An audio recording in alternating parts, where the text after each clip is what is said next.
Aquestes dades venen a refermar una mica la impressió que des de la universitat, aquells que ens dediquem a la professió periodística, però també a la docència universitària, tenim al voltant d'aquest col·lectiu tan important de cara al futur que són els joves.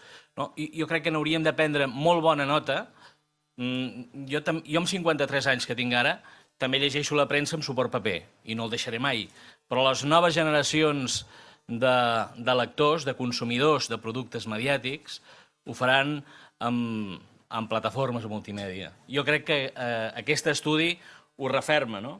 Ha dit que el 58% accedeix gratuïtament a la xarxa i que el 72% ho fan a través de les xarxes socials.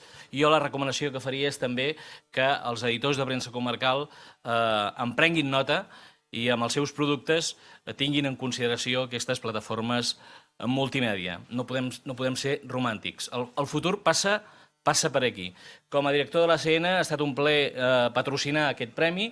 Reordenacions econòmiques i la crisi també ens ha afectat en certa manera. A partir d'ara deixarem de patrocinar aquest premi, deixarem de ser mecenes, això crec que ho farà de forma entusiàstica una firma important com és Endesa. Ha estat un plaer per tots nosaltres. El que sí que no deixarem de fer mai des de l'ACN és treballar un producte de qualitat, un producte al servei dels mitjans de comunicació de Catalunya amb una informació fidedigna i que tingui realment un valor per tots aquells que són els nostres usuaris i que són no solament la premsa comarcal, sinó també la premsa general del país. Dit això, ja el que podem veure és el tipus de consum entre el format paper i el format online.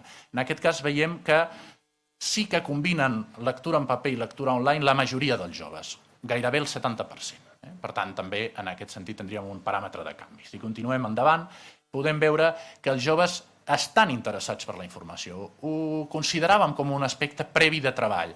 El jove potser no està llegint molta premsa, però sí que s'informa, potser en altres llocs. Ja veiem que sí que en altres llocs hi ha xarxes socials. Però als joves els interessa la informació. De 0 a 10 els interessa un 7,51. Està força bé, vull dir, és un interès elevat per la informació si després veurem altres paràmetres.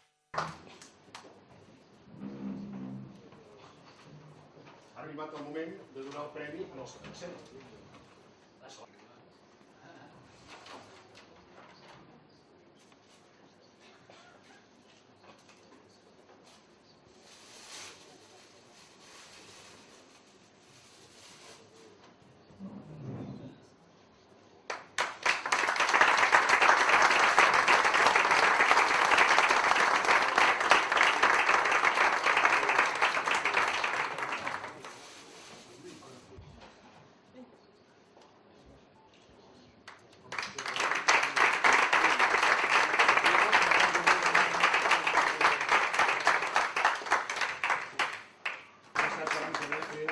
La presentació del premi. Molt bé, té la paraula Comarcal i una segona part que veurem després de propostes d'actuació. El consum de premsa per part del públic jove ens ha permès parlar en general. Aquí tenen la divisió, hi ha un 27,3% dels joves que afirma que llegeixen cada dia la premsa. Un freqüent consumeix premsa i un 30% fa un consum més esporàdic. Per tant, són unes dades... Periódico Vanguardia i un parell de diaris gratuïts i ens donaria amb el seu mateix pressupost posant 6 insercions diaris i 2 insercions de premsa important, els tindríem repartits equilibradament. En el primer cas, en el territori de la premsa el 47%. Per tant, els nostres lectors bé s'identifiquen clarament. De la inversió publicitària de l'any 2010 hem tingut més de 600 productes diferents presents a la premsa comarcal. Aquests 600 productes... Les expectatives de futur d'un segment de comunicació tan petit, tan minoritari com aquest, quina és? No tinc la bola de vidre. No tinc la bola de vidre. Perspectiva.